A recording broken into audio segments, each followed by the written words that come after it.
Hey everybody, thanks for stopping by. This is Bat Merc. Today I'm going to be reviewing Conan, Scourge of the Serpent, issue 2. Let's get in there.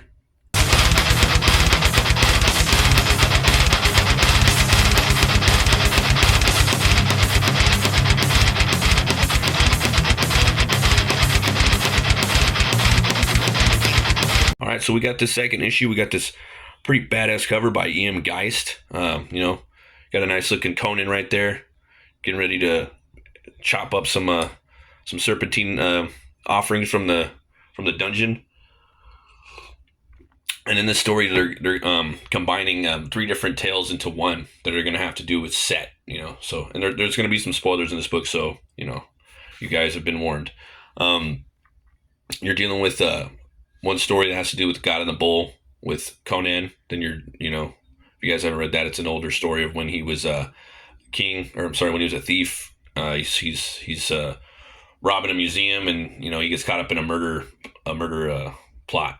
It's a great mystery story. I highly recommend it. One of my favorites. And then the other one is the Shadow Kingdom, which is Cole's story with Cole and Brule the Spear Slayer. It's the first sword and sorcery story, so they're tying that in. And then there's a Kierwin and Conrad story too. They're bringing them all together. So let's get in there. Bunch of Conan offerings right now, guys. We're living in a great renaissance of sword and sorcery, and I think we're at it's almost like a Howardian era right now we're living in, and it's great. People are just putting in a lot of love and TLC into their works. So we'll catch it up real quick. On the road of kings, across many ages of the world, all things that were or ever will be transpire now.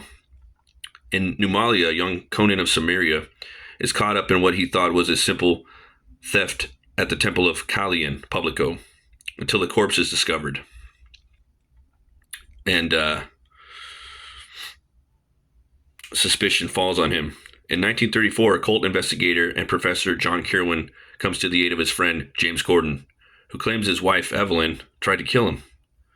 A startling change in personality that began soon after she slipped a mysterious snake ring onto her finger, a gift from a mysterious friend. Meanwhile, in the Thurian Age, King Cole of Valusia prowls secret castle passages with picked scout Brule, Spear Slayer, who reveals a plot against his life. His closest guard and advisors have been replaced by sinister doppelganger Serpent men. As these strange events weave together, the consequences that follow will resonate through the ages evermore. So here we go. And my apologies, guys, on my Howardian. I'm going to be pronouncing some of these places and names and creatures and worlds probably the wrong way for a few years, but I apologize. Okay, here we go. Time and space exist not. All things that ever were, are, or ever will be. So you got like this picked like shaman or sorcerer. He's kind of controlling everything, he's the one that sent Brule on a mission to help King Cole. So we got the Thurian Age, the Valusian royal castle, Cole, king of Valusia, the Hyborian Age, the relic museum of Kalian Publico in Numalia, Conan the thief. Okay, and here we go. 1934, the house of James Gordon in Boston, Massachusetts. So that's Commissioner Gordon? John Kierwin, cult investigator. Transpires now. So that's him. I like this page right here. So he starts up right here. It's nothing crazy, but it's just a cool layout. I think it's pretty awesome. And then right here we're dealing with the God in the Bull scenario where Conan's getting blamed. Muscles are tensed, and steel stands ready as Conan faces the Nemulian Night Watch, led by Inquisitor Demetrio. Keep your weapon sheathed, Cimmerian. I have not accused you of killing Kalian Publico, master of the museum. But, you must admit, appearances are against you. After the night guard found you sneaking about the palace, or the place. How did you enter? I hid in the shadows of the warehouse, which stands behind this building. Then this dog rounded the corner. I ran to the wall and scaled it. A lie. No man could climb that straight wall. Have you ever seen a Sumerian ascend a sheer cliff, boy? I have. Digging the artwork in here. I went across the roof until I came upon a trap door fastened with an iron bolt, which I hewed with my sword, then descended to the upper chamber, and then the stairs. I was nowhere near Callian when he died. How did you know where the stair was? Only Callian's servants and his rich patrons were ever allowed in those upper rooms. You knew the plan of this building, and you were sent here to steal something. And kill Callian Publico. Grab him, and we'll have a confession by morning. You may torture shoplifters or shopkeepers and beat harlots, but don't think you can lay your fat paws on a hillman. I'll take you to hell. All to hell. Let's see here. Wait. Call your men off, Dionys. Very well. Fall back, but keep an eye on him. I am convinced Conan is the murderer. I'm not convinced Conan is the murderer. Why strangle a man with the sword stroke is so much quicker? So you can, why strangle him when you can just use the sword, Sumerians are bloody, born with a blade in their hand. I have never heard of them killing a man in this manner. Exactly. What do you take me for? Yeah, this is the young Conan right here, He's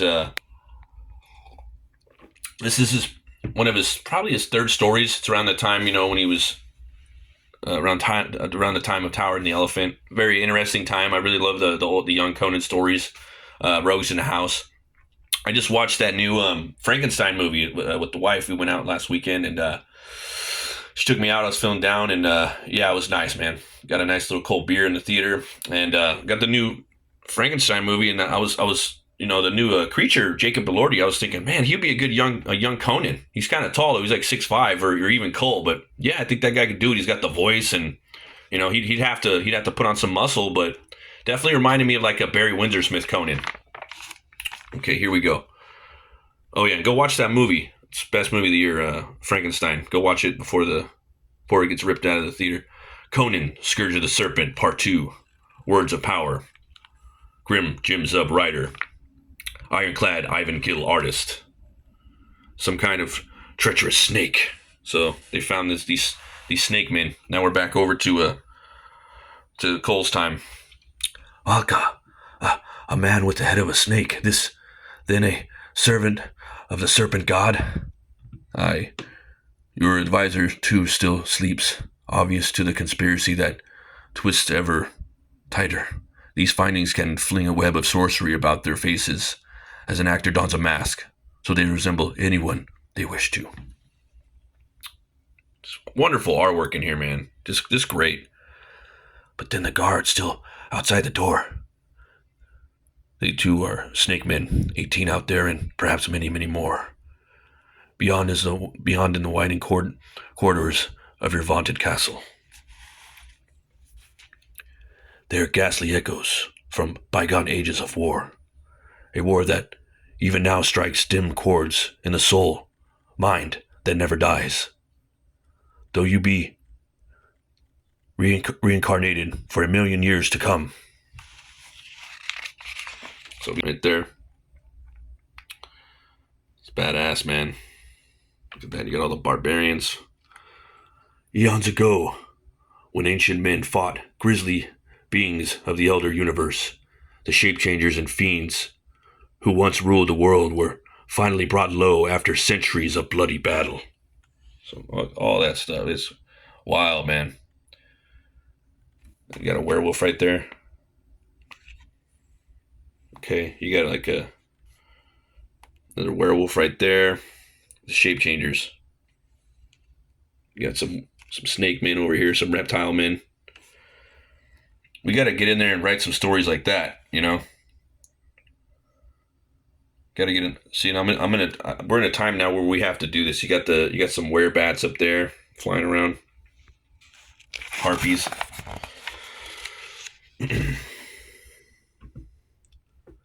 Then the legends were true, grim tales few dared even whisper, lest they die as blasphemers.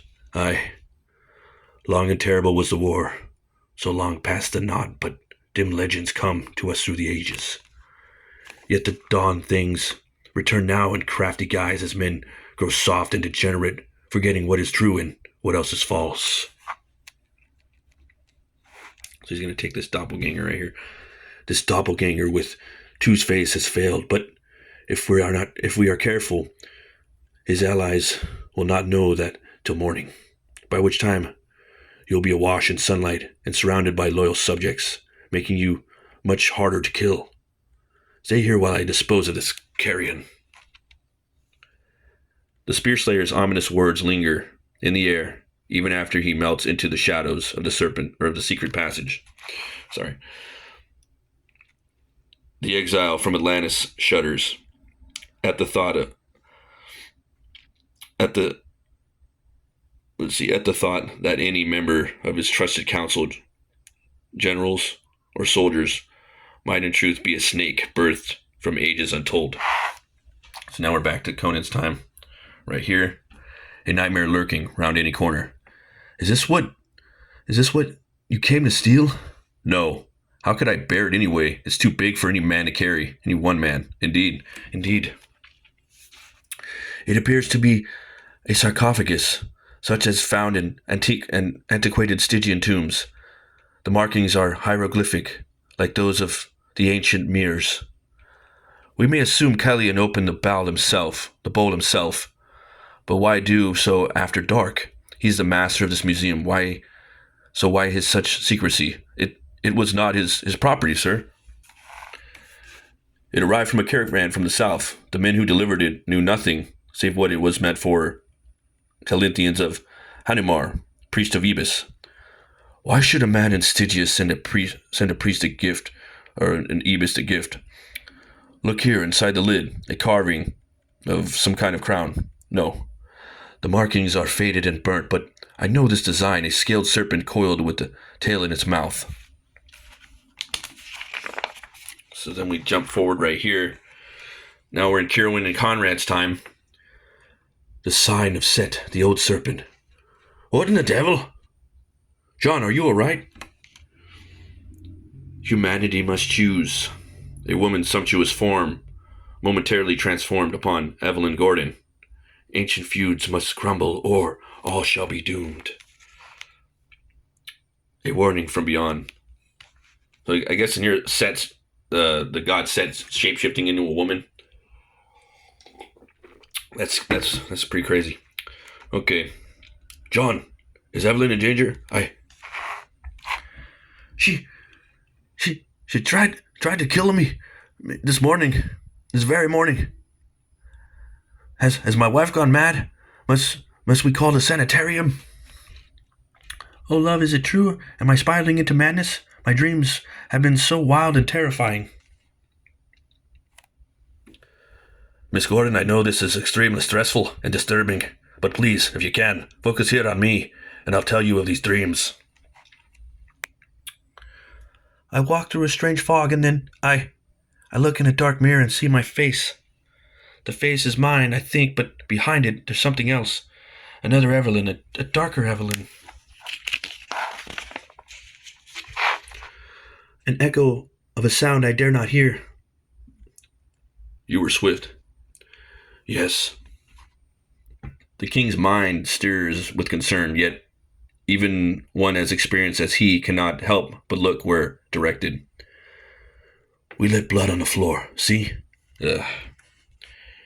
Even if it leaves him grievously vulnerable. Oh snap, look at that. He's coming through. Psych.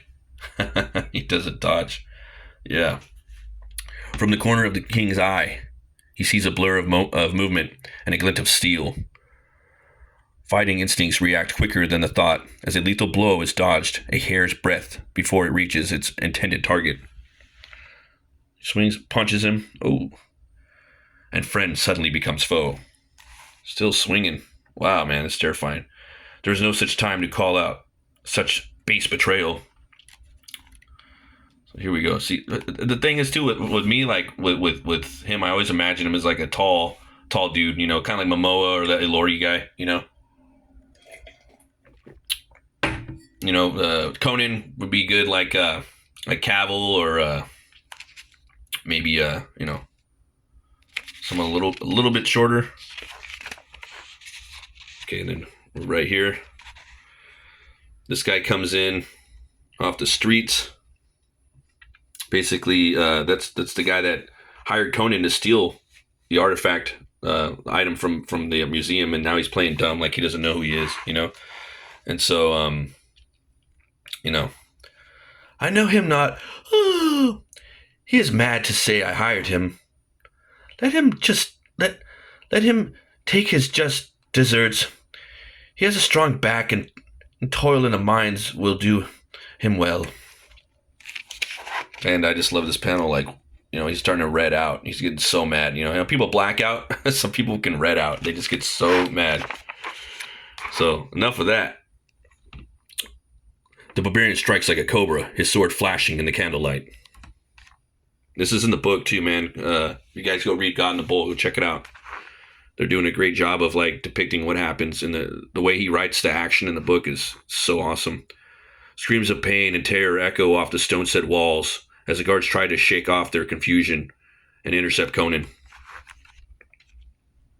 And he is too swift. Look at that hack, dude. It's just brutal.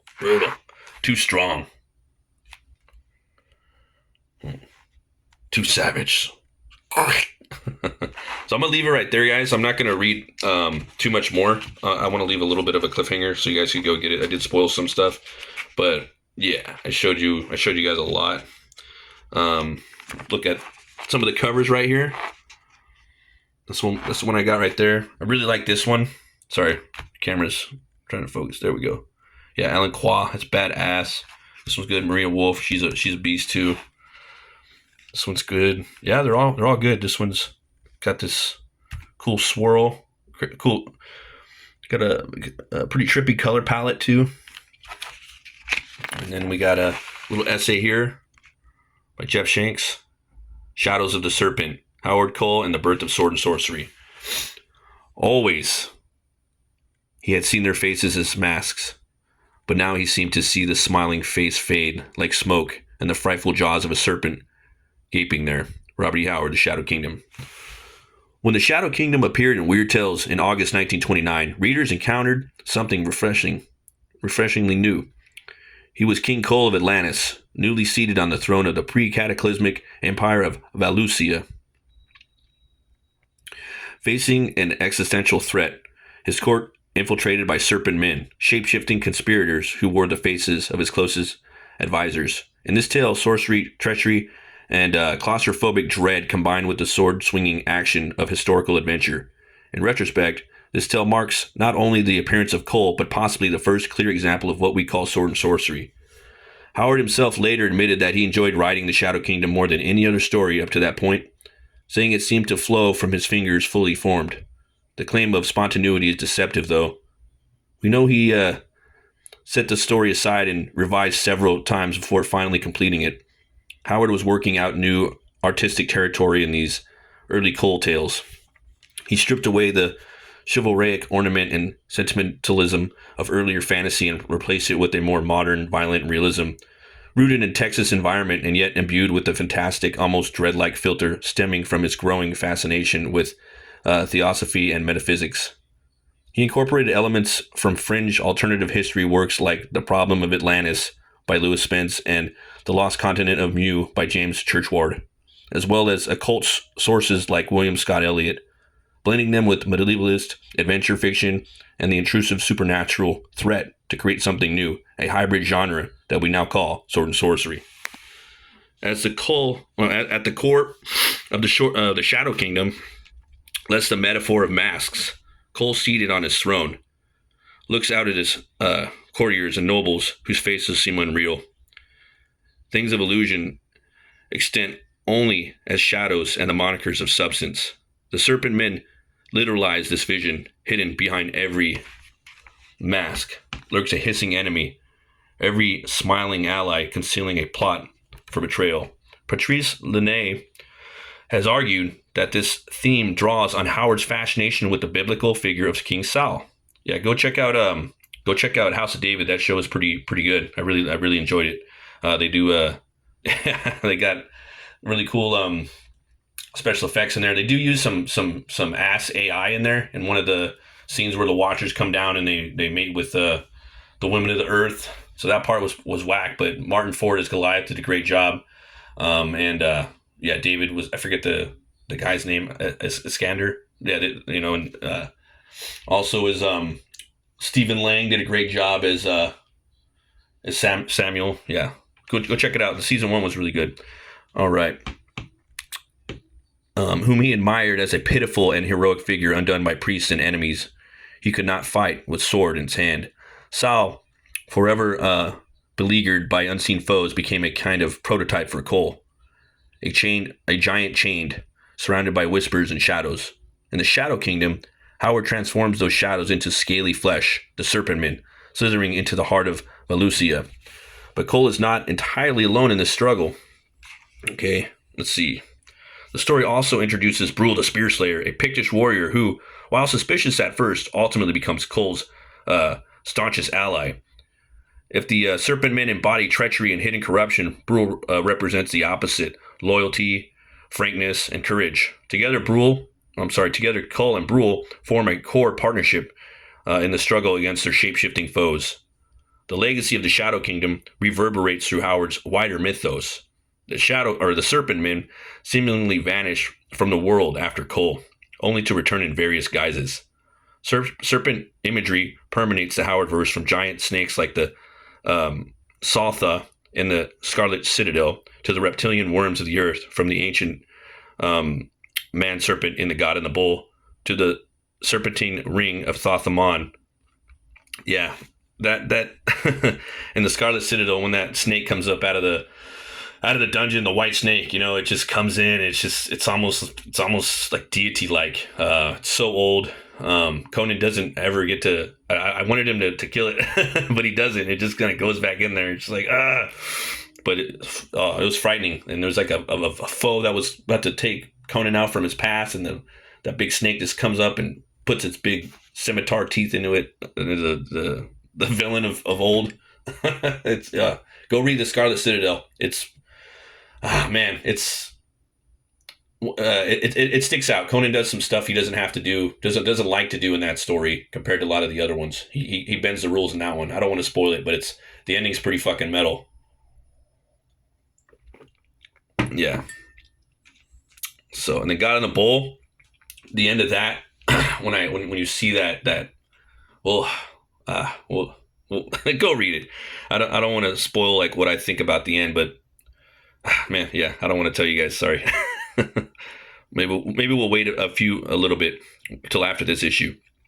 Okay. The coils of Set wind their way throughout the tapestry of Howard's works, and that primordial Serpent Men are just one expression of that. Nearly a century later, the Shadow Kingdom still resonates. The Serpent Men embody timeless fears of corruption within, of treachery behind familiar faces, or the mask that conceals inhuman malice. For Howard's readers in 1929, those themes struck home. For readers of Conan and Cole today, they remain just as valid, especially as the Serpent God, Set, once more rises to challenge them. So, great essay right there. I love reading Jeff Shank's his deep dives. We got issue number 2 coming right here. It's a chorus by Gerardo Zaffino. Yeah, that's badass. I love Zaffino's work. Love that. Look what they did with the title. Oh man, that's something cool right there. I always love it when, people do stuff with their titles in their comics, or the trade dresser or what have you, the artist. But I want to pick this up too. There's literally so much Conan and Howard stuff out right now that I can't even pick all of it up, but I'm going to. I picked up the new Reforged Conan, Savage Sword of Conan Reforged. I plan on doing a review of that. But I plan on getting into that, but it's been really busy lately. We got this new book out right here. Spawn of the Serpent God. It's Scourge of the Serpent novel, so it's somewhat of a tie-in by Tim Wagner. But yeah, Two Horns Way Up. this is a great time we're living in right now. I believe this is like an it's like a Howardian age of fandom, like a renaissance of his works coming back. And there's a lot of people that are doing works of Howard that love and care about it, or things that just inspire them to do works as such that are turning out really good. One of which is this one right here too, The Atlantean. This book comes out. You could pick it up at arrowcomics.com. They put out it's Brule the Spear Slayer and also Cull of Atlantis. So this is what happens after the Shadow Kingdom. They're going on adventures hunting down Serpent, and this is a different writer and artist take on this. It's Randy Zimmerman writing and Russ Leach. So they're putting 3 of these out a year. I've done reviews on these, so go check it out. It's black and white, sword and sorcery. It's their version of it, their take on it. And now we're gonna have Titan's Cole, and they're both parties are very passionate, and both stories they're both awesome. So very intriguing, and I'm looking forward to that. And again, we're in a time right now where people are just bringing their A game to Howard content, to Howard stories. It wasn't like that, I don't think it's ever been like that since Dark Horse had it, but still it wasn't of this magnitude. People are they want really good sword and sorcery stories. So definitely check out The Atlantean, guys. That comes out 3 times a year. I know that Titan is supposed to be coming out with a Cole story, so I want to see what they're doing with that. I'm also really interested on the pastiche end, So it's fun when they weave in stories from the books, but also when they bring new stuff to the table and keep respect to Howard too. And that's not easy. It's easy to kind of wave off and do your own thing. But there's that. Again, this Two Horns Way Up. And thanks for everybody that's been stopping by. I've been doing the live draw streams a lot lately. Right now we're doing Bad Ash versus Sauron. So this is almost done. I got to erase the pencils and go in there and add a bunch of bells and whistles. Probably do that in the next couple days. We'll see what happens. But yeah, I don't know what I'm going to draw next. I got a couple ideas. I might do something Halloween style. I know we're going into November, but I'll try to figure something out. Thanks again, everybody, for watching. Always remember to be bold, be brave, and roll the bones to know your role. I'll see you guys next time. And stay metal.